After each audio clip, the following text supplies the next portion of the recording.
Now, let's talk about local councils. They seem to get madder and madder.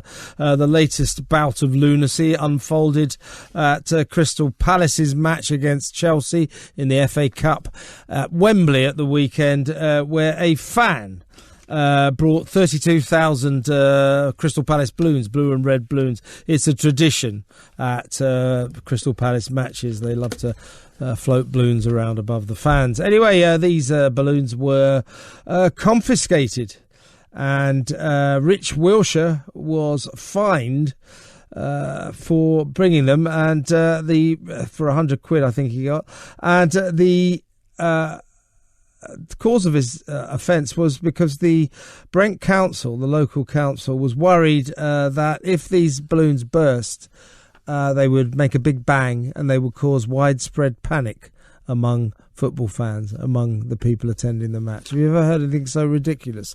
This comes hot on the heels, of course, of St Blaise's Council down in Cornwall, who last week banned daffodils in case people ate them, and not forgetting an East London council that wants to stop a park being called Gladstone Park, named after the 4 times Prime Minister of towering historical figure Gladstone Park. They want to rename it Diane Abbott Park.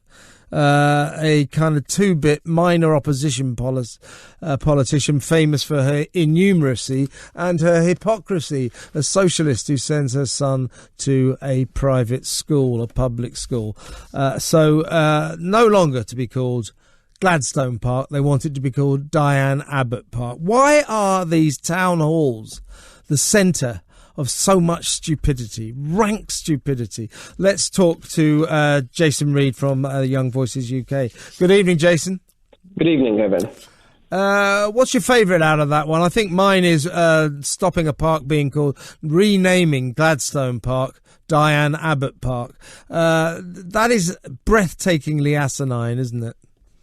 It's an absolute corker, this one. It's incredible in so many different ways. Of course, the justification they've given is that they are doing a review of links to slavery, and so William Gladstone apparently has unacceptable links to slavery. It's unclear what the standard actually is, because if it's just links to slavery in inverted commas, well, that means anyone who was alive at the time of slavery, doesn't it? If even a Liberal Prime Minister like Gladstone is unacceptable, we can't possibly have a park named after him, then no one is safe from having their name cancelled and erased from history. And I think naming it after Diane Abbott is a little bit ridiculous as well, for a number of reasons. She's an important person. She's done some good things, but at the same time, she's, as you said earlier, a backbench Labour MP. She's not some towering historical figure. And also the fact that she's still serving. She's still a Member of Parliament. So I'm not sure if it's right to be naming a park after her at this stage in her career. Anyway, of course, there was no need to rename Gladstone Park as it was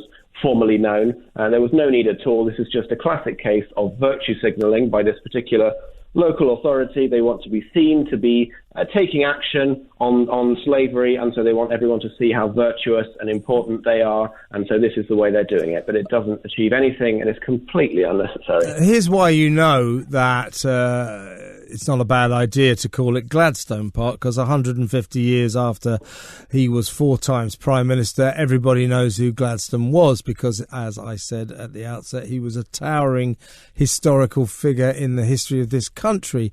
Trust me, in 150 years' time, if that park is renamed Diane Abbott Park, people will be going around going, who the hell is Diane Abbott? I think you're quite right, yes. She does not have quite clearly the historical gravitas that you would need. She's made a bit of a joke of herself throughout her political career by adopting some ridiculous positions, most recently by trying to almost flirting with defending Vladimir Putin by saying that it was NATO's fault when the war broke out in Ukraine. She is nowhere near the level of somebody like William Gladstone, who of course deserves to have things named after him. If we really do want to have a Diane Abbott Park for some reason, then we can build a new one. There's no need to go trampling all over history and erasing other people's names to make room for current politicians like Diane Abbott, especially when there is no competition, as there's no competition between Abbott and Gladstone. As I said, it's just asinine. And what about this Brent Council, which encompasses the Wembley Stadium? So Crystal Palace were playing Chelsea in the FA Cup there, and apparently the Palace fans have a big tradition of taking loads and loads of balloons to games, red and blue balloons in their colours, and they bounce them around for the whole game.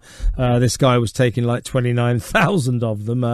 Does seem like a lot of balloons, but he wasn't selling them or anything. He just wanted to distribute among the fellow fans. They were all confiscated from him, and the reason was that he got himself a fine, but the reason was, or the council said that if these balloons burst, they might cause panic among the crowd. I mean, come on. This is health and safety gone absolutely mad. If the council, people at Brent Council really do think that such panic is going to be caused by hearing some balloons popping, then they must have no faith in humanity whatsoever. I mean, first of all, it's not clear what they're trying to achieve by fining Rich Wilshire £100. I think if I brought a big box of balloons to a football match and was fined £100, I think it was hilarious. And the next time I'd bring 2 big boxes of balloons, wouldn't you? It's just incredible that this is the decision they came to. I mean, what's the next step? Are they going to start banning food and drink because it's a choking hazard? Are they going to try and ban shouting and singing at football matches just in case that alarms somebody? I mean, it's just not at all based in reality. They've obviously never been to a football match themselves to understand what it's like there, and that nobody's going to be alarmed by a balloon popping or seeing a balloon floating along the stand. Yes, it's like we are grown-ups. We don't need you to protect us like we're little kids. But a good point about what next in terms of the council. Remember St Blaise Council in Cornwall last week banned daffodils in case people eat them. And if they eat them, they'll be a bit poisonous. I mean, for God's sake. But when you say what next, I mean, just remember that pretty much every council in the country is in the process effectively of banning roads, banning cars from roads. What goes on in these town halls? You know, what is the thought process? Why do they all seem to be so mad, the people who work in these places, or at least the decision makers who come up with these harebrained, crazy schemes, usually based around absurd wokery? It's absolutely incredible, the decisions they come to. I think it must just be that they think they're cleverer than everyone else, and that although they would be okay with hearing a balloon popping, that they must go above and beyond their duty to protect anyone else who might be alarmed by it. I mean, I think we're genuinely not very far away from having mandatory work courses teaching us how to carry a cup of coffee, and no one's allowed to open a window above the first floor just in case people fall out of it.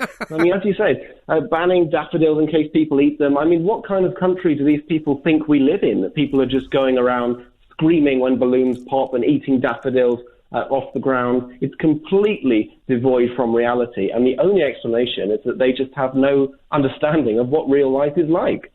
Indeed, and as I said about the daffodil story, they might as well ban trees in case people walk into them and hurt themselves. You can take this health and safety stuff to ridiculous extremes, to laughable extremes, and the joke is a lot of councils seem to be doing just that.